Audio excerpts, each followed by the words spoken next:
Hello, my friends. Roger one more time. Absolutely thrilled today. Business mining, the second stage of the Golden Foot saga. RNC Minerals does it again, with another beta hunt gold haul in Kambalda. Now, this is in Australia, and a few weeks ago, or a week or so ago, they found two huge gold chunks worth $15 million. A fortnight ago, whatever that is, 20 days ago, something like that, from a single deep cut 500 meters underground. That is the key, 500 meters underground. They have to get down to where the gold settles. I'm going to show you all the anatomical evidence of this. It's very, very, very certain. All right, and it has consequences for all the old gold mines that were abandoned thinking the gold ran out. Well, it didn't run out, it just ran down.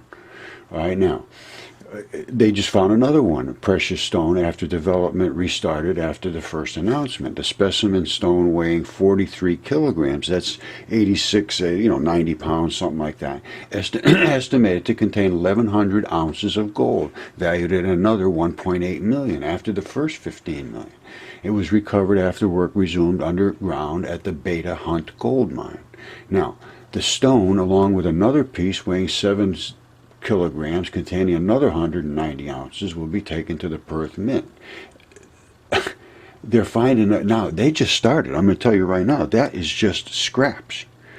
If this is what I think it is, and I know it is what I think it is, they are going to be able to continue following this and continue till they come into literally tons and tons and tons of gold. That's my expectation. I could be wrong, but and it could be that there's a situation where one foot goes lower than the other. Depends on what foot you're digging into and which one had the most straight run of arterial blood from top to bottom. If one is deep in the mud, and that's usually the case, they're trying to push themselves out. The one is deep in the mud. I don't think they ever see. Usually, you only see 1 foot. So I'm assuming the one that's on the top, closest to the top, is how they were trying to pry themselves out of the ground. The other one's much lower, or that's the way people get stuck in the mud. That's the case. 1 foot will go low, one be up top if they drown, or if they end up not having any food to eat and starve to death. That's the case. I know it sounds bizarre, but when you look in the ancient texts, and I have deeply, you will find that it is exactly what was written in every single culture and every single place on earth. And it's supported, and Velikovsky did the research, and it's just, I'm sorry, that's just the way it is. And this is the proof.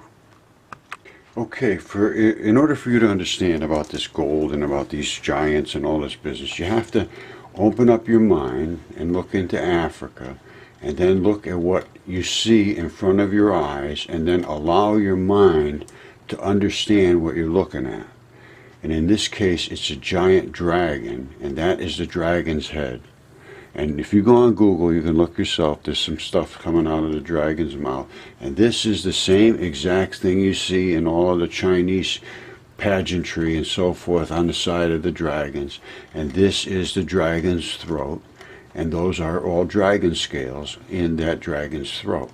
And it runs down and down and down and down and down. Now, this was all written about a dragon and being slain by a great and mighty sword, and I think that's where that great and mighty sword slayed this particular dragon.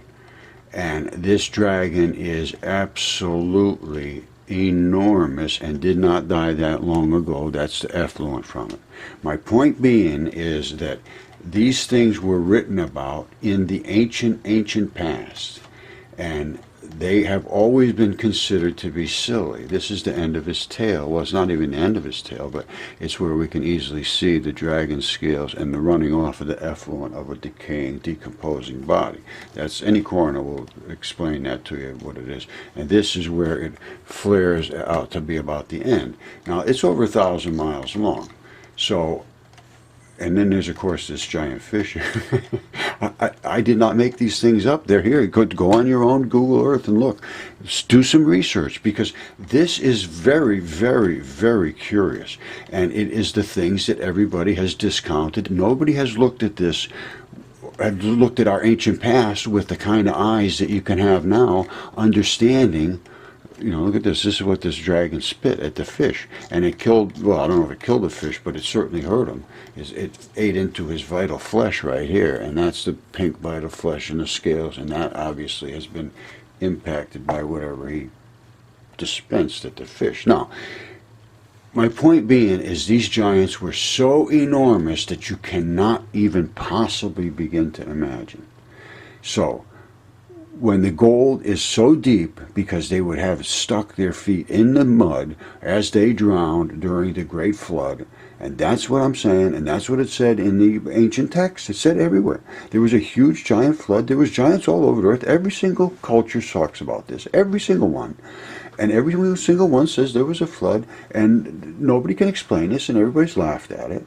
So it's time not to laugh. It's time to look and say, wow, this is real, and now, you know, you want to find the gold, that's fine. I have no issue with that. But I'm doing this so that you will understand that this is total fantasy we're living in. It's time to understand the true nature of where we are. So let's go on about the gold. Then, you know, I have a ton of videos about this. I've been saying about a ton of this stuff for years now, and it's been totally ignored and discounted, laughed at. Well, you throw a little gold in there and see what happens. All right, you have to understand the anatomy and the vascular nature and the other nature of the feet and the blood supplies to the feet. At a certain point, you'll notice there's red meat comes down here. That's infused with, you know, it needs blood to work. At a certain point, you get to where that stops. That's where it plays out. Then whatever else fell down, it fell into the heel or the toes. Now, when I say the heel or the toes, what would be the difference? All right, if you're standing there in the mud, stuck in the mud, and your heel is lower than your toes, there's what's called a calcaneus arterial branch back here. It comes down. See, there'll be a little bits of blood up, gold up here, because there's bloody tissues up here. But once you get into the ankle, there's almost nothing. It's a very, very, you know, just it's mineralized, really. It's a very stiff structural thing. But the blood has to come down into the calcaneus arterial branch down here, and if that's down, that's where it's going to fill. If the toes are down and the guy's pushing his toe down, it'll fill up at the toe, and we have a solid gold toe. And I've seen other ones, solid gold fingers and toes and so forth. And now I'm going to say this right now, that I believe in the ancient days, there was obviously more gold in the ground and everywhere, because these things were filled up with a lot more gold than we have in us now today. And I think it was taken out of circulation because it's collected in these areas, and it's become benign and not moving through the structure of the earth anymore, and we don't eat it like we used to. And these people had tons of it in their bodies, or they were eating monatomic gold and it collected this way. I'm not sure, but there seems to be an inordinate amount of gold in these ancient giants and creatures. That's my guess. Okay, this is all it boils down to. The guy's leg was up here. There's a little bit of fleshiness around there. They find some scraps of gold, and then they give up because they start to go down, and it just becomes a tube of quartz. It plays out. The vein played out. We left. Well, if you go to the bottom, that's where it's going to collect, or it's going to collect up here, depending upon the orientation of the foot. They were 1,600 feet underground. That's deep. That's very, very deep. And you can tell the tops of the feet by looking down from Google Earth, and you'll see the structure of a foot-looking structure. I mean, it's just what it looks like. If you look at that right there, that's what you'll see, something similar to that. Of course, this will be filled in.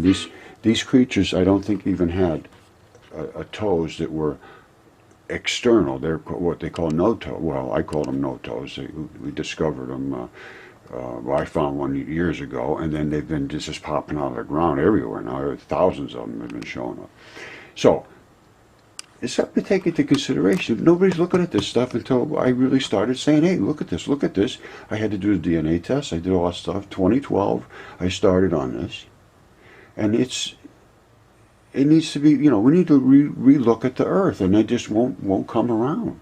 None of the universities will even discuss this with me. This is not something that is an accident and a one-time thing. It's the entire Earth is built this way.